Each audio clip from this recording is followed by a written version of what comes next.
এই জুলাইয়ে কি হয়েছে, কতজন মানুষ মারা গেছে, তার থেকে ইম্পর্টেন্ট হইলো এই জুলাই আমাদেরকে নতুন আজাদি আইনা দিচ্ছে, আমাদেরকে কথা বলার সুযোগ করে দিচ্ছে। সাম্প্রতিক সময়ে নিজের ওপর আসা বিভিন্ন হুমকি ও নিরাপত্তা নিয়ে কড়া বার্তা দিয়েছেন ইনকিলাব মঞ্চের আহ্বায়ক শরীফ ওসমান হাদী। জুলাই গণ অভ্যুত্থানের পর দেশের রাজনীতিতে আওয়ামী লীগ পুনর্বাসন নিয়ে জোরালো কণ্ঠস্বর হিসেবে পরিচিত হাদী, তাই নিজের এমন কর্মকাণ্ডের কারণে মৃত্যুর হুমকি নিয়ে মুখ খুলেন তিনি। ফেসবুকে দেওয়া এক স্ট্যাটাসে জানান নিজের অবস্থান ও লড়াইয়ের কথা। পাখির মতো স্তূপ করে নারী পুরুষের লাশগুলো রাস্তার পাশে রাখা হয়েছে। সেই বড় হত্যাকারী আওয়ামী লীগ, তাদেরকে যারা দেখেছে তারা হলো সেই দিল্লি ভারত। ফেসবুকে দেওয়া স্ট্যাটাসে হাদী লিখেন, মৃত্যুর ফয়সালা জমিনে না আসমানে হয়।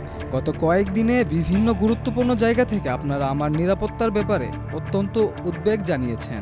শুধু এটুকু বলি, বাংলাদেশ নামক এই জমিনটুকুন দুনিয়ায় যতদিন থাকবে, দখলদারদের আগ্রাসনও থাকবে ততদিন। সুতরাং কিয়ামত পর্যন্ত আধিপত্যবাদের বিরুদ্ধে সার্বভৌম এই মাটির সন্তানেরা কেউ না কেউ লড়াই জারি রাখবেই। আমাদেরকে হত্যার মধ্য দিয়ে এ লড়াই কোনোদিনই বন্ধ হবে না। মহান মুক্তিযুদ্ধে যদি 100 মানুষের শহীদ হইতো, কিন্তু এটা মুক্তিযুদ্ধই, কারণ এইটা দিয়ে আমরা একটা স্বাধীন জমিন পাইছি।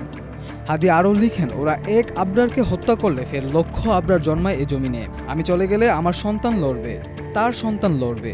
যুগ হতে যুগান্তরে আজাদির সন্তানেরা স্বাধীনতার পতাকা সম্মানিত রাখবেই। অধিক নিরাপত্তা নিশ্চিত করতে গিয়ে আমরা আমাদের কাজকে ক্ষতিগ্রস্ত হতে দিব না। মাতৃভূমির এই পবিত্র মাটি আমরা মদিনার মতো ভালোবাসি। হন্তারকদের ষড়যন্ত্র আমরা কোনো ক্রমেই দমে যাব না, না মানে না। এনসিপির ভাইয়েরা মনে রাখো, শত শত জুলাইয়ের রক্তের মধ্য দিয়ে নেতা হইছো তোমরা। যদি এই জুলাইকে বেঁচে দিয়া দিল্লির দাসত্ব করে ক্ষমতায় আসতে চাও, হাসিনার চেয়েও ভয়ানক পরিণতি হবে।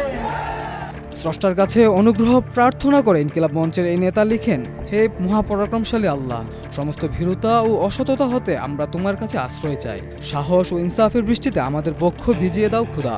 মৃত্যুর ভয় দেখে লাভ নেই, আমরা তো শাহাদাতের জন্যই মায়ের উদর হতে পৃথিবীতে পা রেখেছি। লড়াই চলবে, ইনকিলাব জিন্দাবাদ।